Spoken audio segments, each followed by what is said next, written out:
Alaikum wa rahmatullah. Welcome back. This is Dr. Muhammad Saad, and we are continuing our lectures on random signal theory. We are still in chapter 3, discrete random variables.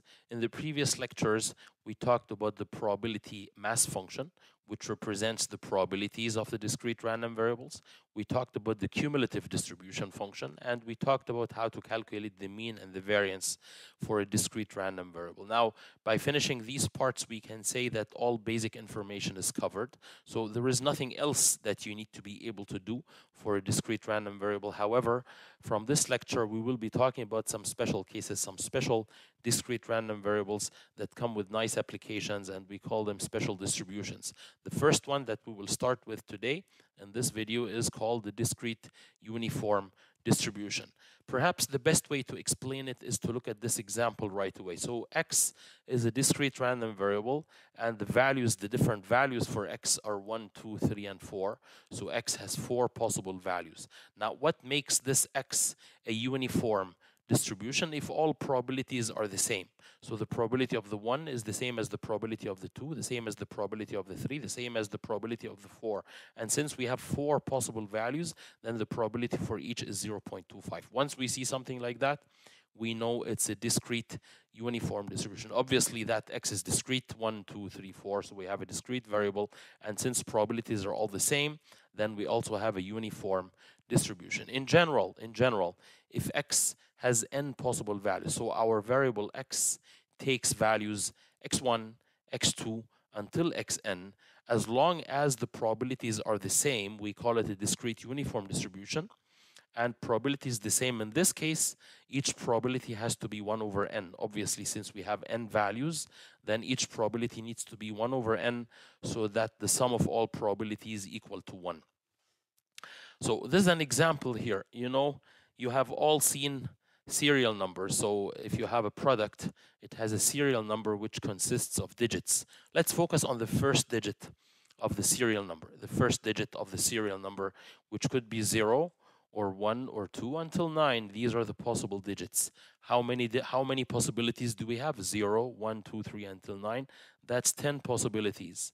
If that part of the serial number takes values 0, 1, or 2 until 9 with equal probabilities, then each probability needs to be 0.1. 1 over 10 is obviously 0.1. Let's think of x, variable x, as the value of the first digit of a part serial number. We can draw this variable x. So on the x-axis, we have the variable values. On the y-axis, we have the probabilities, the probability mass function f of x. So obviously, the possible values for x in this context are 0, 1, 2, 3 until 9. And if we say that this variable is a uniform random variable, then each probability needs to be 0.1 or 1 over 10. Why 1 over 10? Simply because we have 10 different values from 0 until 9, so the probability is 0.1. Now, for this variable, imagine that this is the variable that we have, which is just a special case. So even in the previous lectures, we dealt with more general variables that are even harder to deal with. But if you have something like this, we will learn now how to utilize the nice structure. So basically, we can come up with formulas that help you calculate the mean, the expected value of x or mu, or the variance of x or sigma square, using easy formulas without having to do it from scratch every time. So if we have a variable like that, 0, 1, 2, 3 are the possible variable values until 9, and each probability is 0.1. If you would like to calculate the mean, the expected value of this variable from the first principles, what would you do? Obviously, you would just do the summation 0 times 0.1 plus 1 times 0.1 plus 2 times 0.1 and so on until plus 9 times 0.1. That's definitely correct. It will give you the answer. If you need to calculate the variance for this variable, the variance of x or sigma square, it would simply be 0 square times 0.1 plus 1 square times 0.1 plus and so on until 9 square times 0.1, and then minus the mean that we have obtained in the first step squared minus mu square. So we can basically use the basic formulas. So the expected value of x is the summation of x times f of x, and the variance of x is the summation of x squared times f of x minus mu squared. This can be done. But the question is, can we come up with other general formulas simply because of the structure of this variable? So for this variable, as long as we have a uniform distribution, the probabilities are always the same, and the probabilities are always 1 over n, 1 over how many values we have. So can we come up with formulas like this? Yes, we can, and let me explain it in the rest of the video.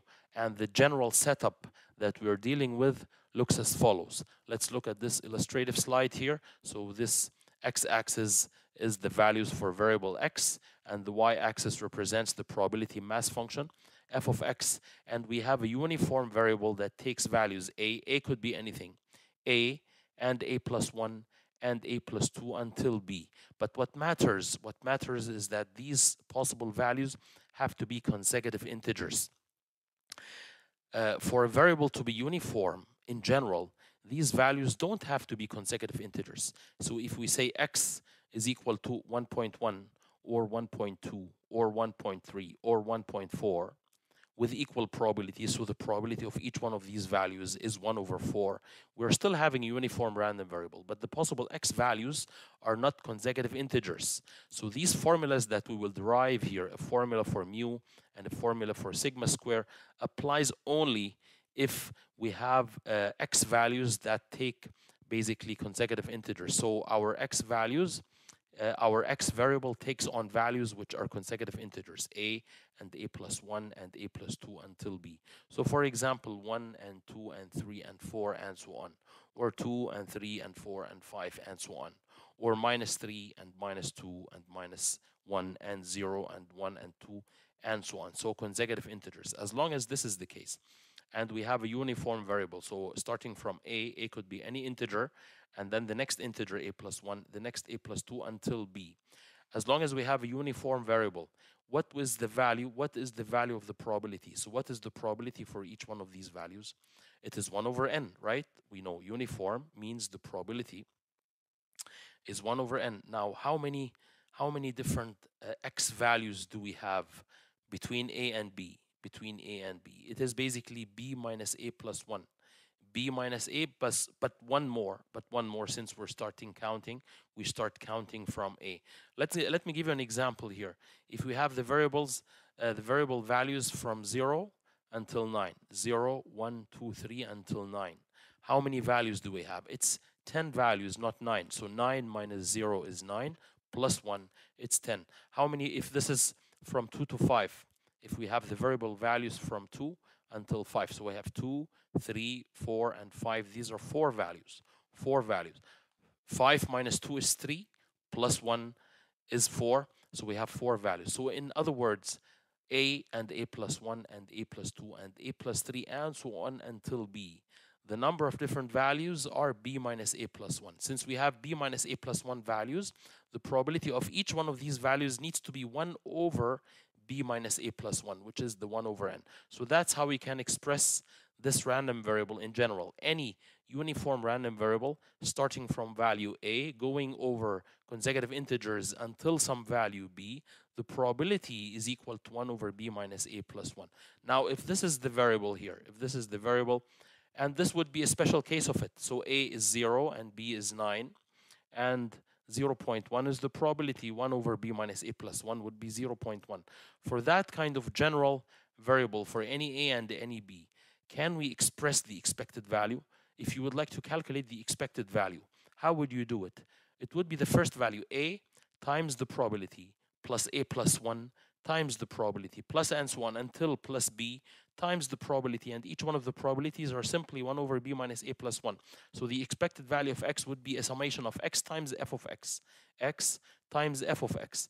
X are the x values from a until b. So on the summation, from x equals to a until b, and we are adding up x times the corresponding probability f of x. So if we substitute f of x here is 1 over b minus a plus 1, which is constant. As you notice, it does not have the x variable itself. That's why it's a uniform variable. So this becomes a summation of x times 1 over b minus a plus 1. So as you notice, 1 over b minus a plus 1 is a constant, and we can take it outside the summation. So that summation is equivalent to 1 over b minus a plus 1 times the summation of x from a until b. Do you see this summation? Summation of x.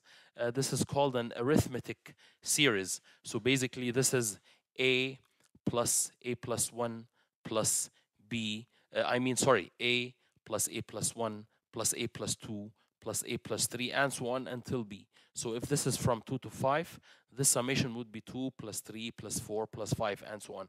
If this is from 0 to 9, this summation would be 0 plus 1 plus 2 plus 3 until 9, which is called an arithmetic series. And if we just borrow some rules from arithmetic series, it is well known that this summation actually here, this summation is equal to b minus a plus 1 over 2. So what you see here, this part is the equivalent of this summation, b minus a plus 1 over 2 times a plus b. Maybe you heard of it. B minus a plus 1 is the number of terms here, the number of terms. A and a plus 1 and a plus 2 until b.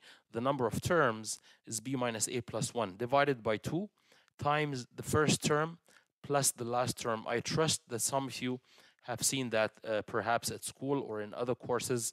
However, I'm just telling you that we borrow this result from arithmetic series, right? So this summation is equivalent to b minus a plus 1 over 2 times a plus b, first term plus last term. 1 over b minus a plus 1 is still there. So obviously this term will cancel with this term, and we are left with a plus b over 2, a plus b over 2. So this is the expected value of x, the first value plus the last value over 2, and this is what we see on the slide. So for any uniform random variable, for any discrete uniform random variable that starts with a and ends with b, but going through the consecutive integers, so like 2, 3, 4, and 5. So if our uniform random variable takes the values 2.1 and 2.2 and 2.3, these formulas would not apply. So first of all, this is a very important comment. These formulas, when do they apply? First of all, if you have a uniform random variable, and we would know that by noticing that all probabilities are the same, right? All probabilities are the same.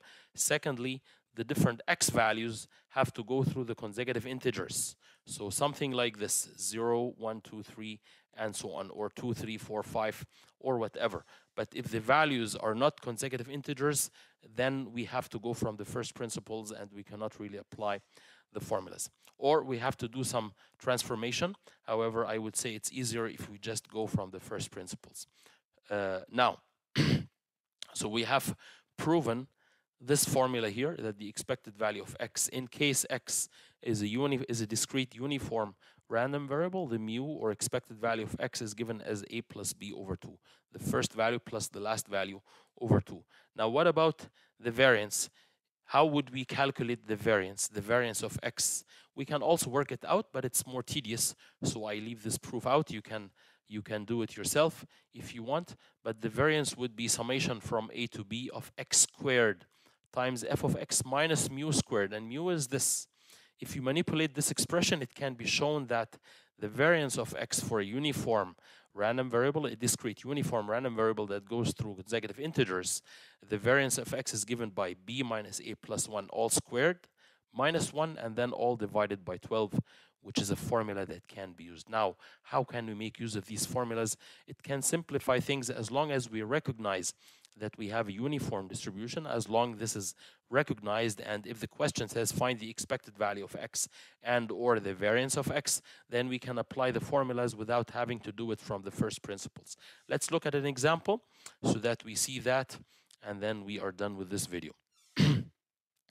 The example says let x be a discrete uniform random variable on the integers x greater than or equal to 1 and less than or equal to 3, on the integers from 1 until 3. The question is find the mean and the variance of x.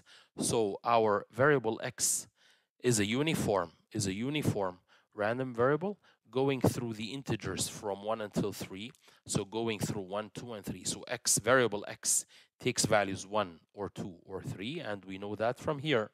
integers from 1 to 3, right? In addition to the fact that it's uniform. Since it's uniform, then the probabilities are 1 over 3, 1 over 3, and 1 over 3 because we have 3 values. So each probability is exactly 1 over 3. So this is the variable in our standard form. We are used to expressing discrete random variables in this way, right? Now, the question is, find the mean and the variance. So we need to find the expected value of x, and we need to find the variance of x. Let's do it in 2 different ways so that at least we can verify that what we say is correct. Okay? The expected value of x, how can we calculate it from the first principles? The expected value of x is the summation of x times f of x. For this example, it would be 1 times 1 over 3 plus 2 times 1 over 3 plus 3 times 1 over 3 and so on. So as you see here, and if you do this calculation, that's equal to 2. You know, 1 over 3 is the same in all terms. 1 plus 2 is 3 plus another 3, 6. 6 over 3 is 2. So it's equal to 2. Let's put this on the side. The variance of x. How can we calculate the variance? Again, the variance is the summation of x squared times f of x and then minus mu squared. So it's 1 square times 1/3 plus 2 square times 1/3 plus 3 square times 1/3. This is what you see here. And then at the end, minus mu squared. Mu was calculated before. It's the expected value of x, so minus 2 squared. So if you do this calculation, it is 14 over 3. What you see here is 14 over 3 minus 4. And then doing the manipulation, the easy manipulation, 2 over 3 is the variance of x. Now, how did we calculate the expected value of x and the variance of x? From the first principles.